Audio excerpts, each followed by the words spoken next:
Hey there everybody. I thought I'd do a little bit of an update today. Talk about something that's been bugging me a little bit. Haven't had time to work on the Corvette yet. Things have been busy at work. I work industrial maintenance and automated equipment, so when it comes time for the holidays, I stay pretty busy making sure things are running smooth. But yeah, the Corvette, I'm basically I plan on starting from scratch with the ignition system and then diagnosing it, just so that way I've got a good fresh start on it. I ended up picking something up before work got busy, which is why it took a little bit of time. I won the bid on another airplane, which is in one direction of the camera here, and behind me, if you notice, there's a wing. Yep. So I bought an airplane that was wrecked, needed work, and so this is the wing. It's a Piper Cherokee 160. Technically it's a 140, but it's had the 160 horsepower conversion done to the engine. This is the good wing.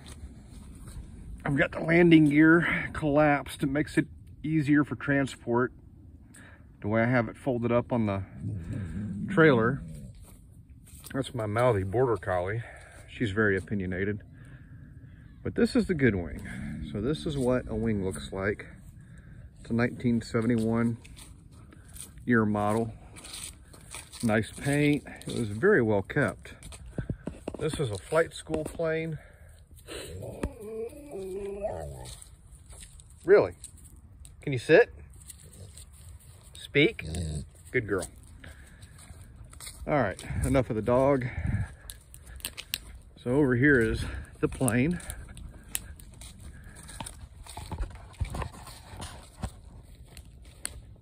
So I guess I could just be another version of redneck instead of a bunch of old cars. I have an airplane in the backyard. But very nice airplane. It's not top of the line electronics, but they're nice. So no seats in here, of course, at the moment. So it had a rough landing. And what we have here is a wing that had a rather large dent from hitting a post or something at the airport. So we drilled out the rivets, pulled the skin off, and we looked at the wing and made sure that the spar was straight, made sure it didn't have any other damage, took measurements on the thickness of the material, and ordered the skins necessary to reskin this wing. So after it's reskinned, then I'll put the aileron back on. Then after the wings are put back on the airplane at the airport, the flaps will be reinstalled. It'll be re-rigged, wiring hooked back up. The brakes will be bled, and we'll have a good flying airplane. Mid-time engine, good compression numbers. I was really amazed how good the condition is on this plane. So here's the Corvette. Not much has changed.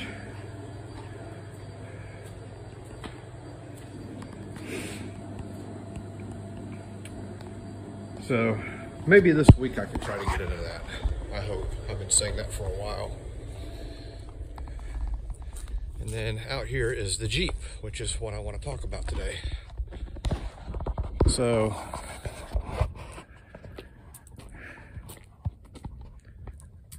you know, it's not a new vehicle. I don't go out and buy new parts for everything. But I discovered I had a little bit of a wobble or vibration when I got up to speed. And currently, some people might be able to spot something with it. If you look under here, you can tell that she is not four-wheel drive right at the moment. She is rear-wheel drive. And So I needed the drive shaft. I went to eBay and I did the vehicle selection for what I needed, year, make, and model. 2004 Jeep Rubicon 2-door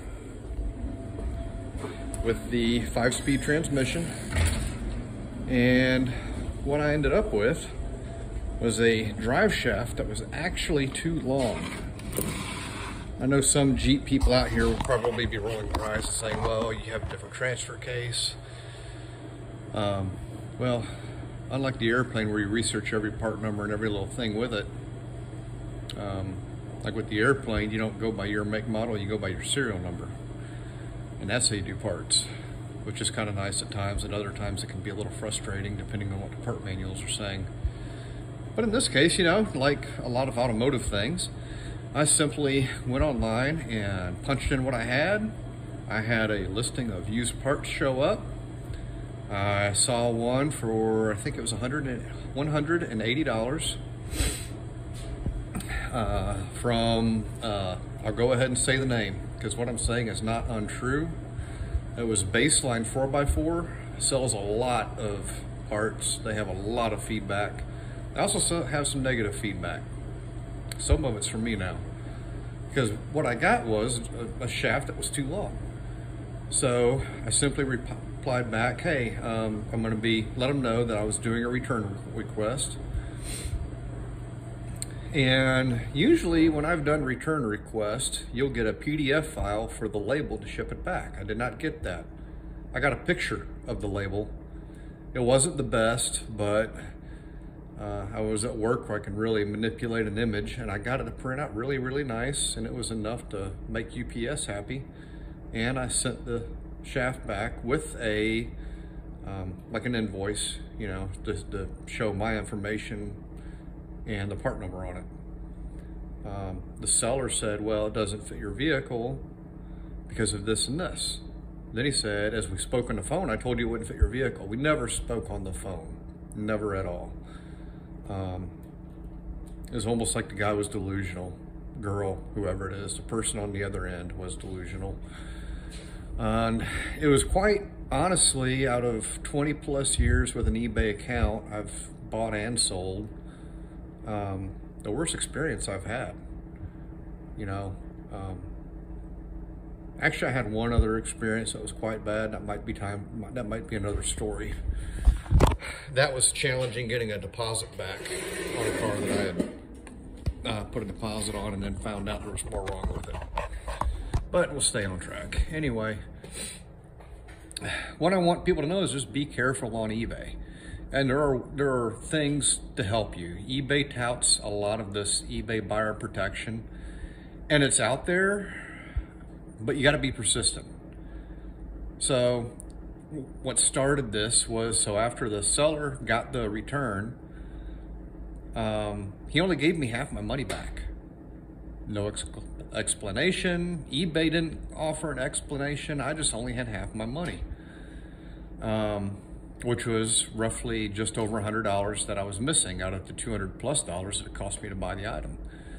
And my thing was, okay, there might be differences, but how come you have the listing set up so that when I put my vehicle in, it says it fits my vehicle? That was my thing. You know, if I've made a mistake one time selling something to a person, slight little thing in the description, I didn't even catch it, but I even paid the shipping to ship it back, you know, because it was on my end. So I expect that when I buy things. I did not get that though. What I got was the runaround, and then once that was done, I wouldn't get a response back from the seller.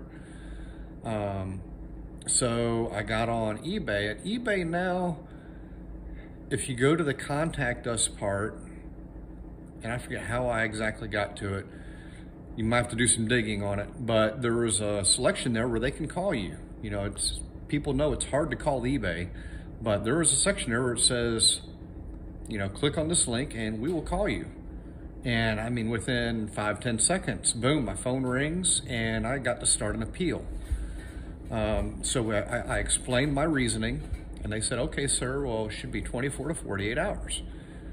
And it's obvious I'm talking with people overseas, but their English is pretty good, not enough to tick me off. Hey, I would love to employ Americans, but this is just the case.